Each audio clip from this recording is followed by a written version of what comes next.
अस्सलाम वालेकुम friends, welcome back to Top Smarties. Drama serial Baby Baji की बहुएं, जहां पर फिलहाल तो हमें सुकून देखने को मिलता है। जमाल जो कि इस घर का बड़ा है, सरबराह है, सारे फैसले वही करता है। तो यहाँ पर वो अपने भाइयों से वक्तन फक्तन पूछता रहता है, यार कोई बात मेरी बुरी लगे तो मुझे बता दिया करो, हम लोग अपना फैसला बदल दिया करेंगे, मुझे माफ़ कर दिया करो। लेकिन मैं नहीं चाहता कि हम में अलैदगी आ जाए। ऐसे ही चारों भाई यकजान रहना चाहते हैं, इत्तेफाक से रहना चाहते हैं, तभी तो एक ही जगह पर मिल बैठकर खाते हैं, एक ही तरह का खाना खाते हैं। आज जमाल सबको देखकर काफ़ी खुश है, इसलिए खुशी से कहने लगा, सुकून कितना अच्छा लगता है ना ज़िंदगी में, घर में।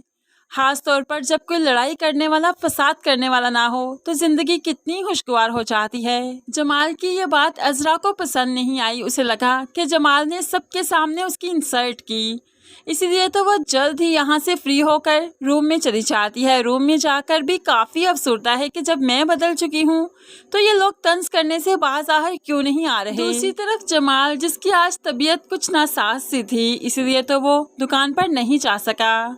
तो दूसरी तरफ वासिफ, जो कि दुकान पर गया तो सही, लेकिन कुछ देर के बाद वो अपनी बेगम के साथ हॉस्पिटल के अपॉइंटमेंट पर चला जाता है। फरत ने चूंकि अपॉइंटमेंट ले रखी थी, इसलिए डॉक्टर के चेकअप के लिए वासिफ फरत को साथ ले गया। तो दूसरी तरफ वलीद भी तो दुकान छोड़कर समन को डेट पर ले जाता है, समन के साथ रेस्टोरेंट जाता है, काफ़ी वक्त साथ में गुजारते हैं। ऐसे ही जब वलीद घर पहुँचता है तो नसीर इन्हें ऑलरेडी देख चुका था। अब यहाँ पर वो वलीद को समझाते हुए कहने लगा, यार ऐसे रिश्ते का क्या फ़ायदा जो छुप छुप कर रखना पड़े। ऐसे रिश्ते बहुत नुकसान देते हैं, तुम जानते हो ना, मैंने अपनी ज़िंदगी में ऐसे रिश्ते बहुत से निभाए हैं, लेकिन आखिर में क्या हुआ, अपने घर में घर वालों के पास ही आया हूँ ना वापस। इसलिए ऐसे रिश्ते रखने का कोई फ़ायदा नहीं। जब तुम्हारी शादी होगी समन से, तुम पूरे हक से उसको कहीं भी ले जा सकते हो, लेकिन अभी तक मुझे ये सब कुछ ठीक नहीं लग रहा।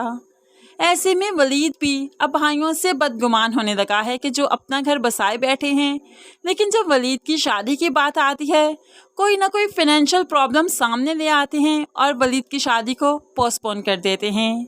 वलीद खुलकर कह भी नहीं सकता कि वो शादी करना चाहता है और जल्द अज जल्द करना चाहता है, लेकिन ऐसे में भाइयों को समझना चाहिए। तो ये वलीद इसीलिए सबसे बदगुमान होता जा रहा है। दूसरी तरफ नसीर भी जो दुकान छोड़कर आज आ गया, तो वहाँ पर दुकान में काफ़ी बखेरा हो गया, क्योंकि कोई भाई भी वहाँ पर मौजूद नहीं।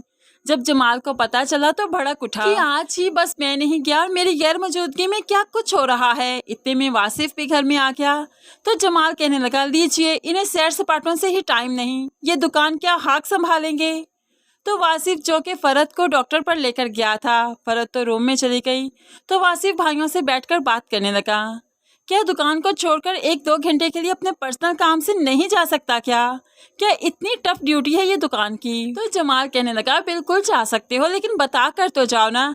एक भाई दूसरे को बताए तो सही कि वो कहाँ जा रहा है, ताकि दूसरा अपना टाइम वहाँ पर गुजारे, ना कि वो भी चला जाए वहाँ से। तो यहाँ पर भाई काफ़ी बदगुमान है जमाल से कि खुद तो घर पर बैठा है और चाहता है कि हम जाकर दुकान संभालें। यहाँ भाइयों में तो अनबन शुरू हो चुकी है। तो दूसरी तरफ फरहत, जो कि अज़रा के साथ कभी भी सिंसेयर नहीं थी, हमेशा ही उसे अज़रा से प्रॉब्लम रहा करती थी। आज अज़रा तो ठीक हो चुकी है, लेकिन फरहत बिल्कुल भी नहीं। वो तो अज़रा को आज भी अच्छा नहीं समझती। अब ऐसे ही अज़रा की हर बात से इख्तलाफ करती है। तो अस्मा फरत को उसके कमरे में जाकर आराम से समझाती है, फरत ऐसा मत करो, अज़रा भाभी बदल चुकी हैं, उन्हें पुरानी कोई भी बात अब अच्छी नहीं लगती। तुमने देखा नहीं कि वो कैसे हम लोगों के साथ खुल मिलकर रहती हैं, ऐसे में तुम्हें भी कम्प्रोमाइज़ करना होगा, हमें मिलकर रहना है। तो अज़रा कहने लगी, वो नहीं बदल सकती, आप नहीं जानती कि उन्होंने माजी में क्या कुछ नहीं किया, क्या वो बदल सकती हैं? इंसान की फितरत कभी नहीं बदल सकती। अज़रा फरत की बातें सुन लेती है। उसे काफ़ी दुख हुआ कि फरत उसे आज भी वैसा ही समझती है। हालांकि अज़रा ने सबको एक करने की कितनी कोशिश की, सबको इस घर में ले आई ताकि यहाँ पर आकर पुरानी यादों के सहारे अच्छी तरह से ज़िंदगी गुजारा जा सके, लेकिन फिर भी फरत तो वैसी की वैसी ही है। दूसरी तरफ जमाल भाइयों की वजह से काफ़ी अपसेट है, इसीलिए तो पहले अपने माँ बाप की कब्र पर जाता है और फिर माँ बाप की तस्वीर से भी बातें करते हुए कहने लगा, अबू मैं इस घर का सरबराह तो बन चुका हूँ, लेकिन पता नहीं ये लोग मुझे सरबराह मानते भी हैं या नहीं। मैं कहीं ज़बरदस्ती तो इनका बाप बनने की कोशिश नहीं कर रहा। मुझे कुछ समझ नहीं आ रहा, कहीं मैं सरबराह बनने की आड़ में अपने भाइयों को खुद से फिर से दूर ना कर दूं, जो कि मैं नहीं चाहता। अब इन लोगों के दिल में मेरे लिए क्या है ये भी नहीं जानता। अब जमाल तो बहुत कोशिश कर रहा है कि अपने घर को समेट कर रखे और दूसरी तरफ अजरा भी, लेकिन यहाँ पर अब के बाद वासिफ और फरत सबके दरमियान में बदगुमानियां पैदा करेंगे। अजरा लाख अच्छा बनना चाहेगी, लेकिन फरत की बदगुमानियां उसे बुरा बनने पर मजबूर कर देंगी। फ्रेंड्स, आपको क्या लगता है इस बार गलती पर कौन है? पहले तो अजरा सबसे बुरी मानी जाती थी, लेकिन इस बार तो सारा फसाद फरत स्टार्ट करने वाली है। आप इस बारे में क्या कहते हैं कि गलती किसकी है? ज़रूर कमेंट्स में बताइएगा। मज़ीद वीडियोस के लिए चैनल को सब्सक्राइब करके साथ बेल नोटिफिकेशन ज़रूर प्रेस कीजिए, ताकि आने वाली हर वीडियो बहुत आसानी से देख सकें। अल्लाह हाफिज़।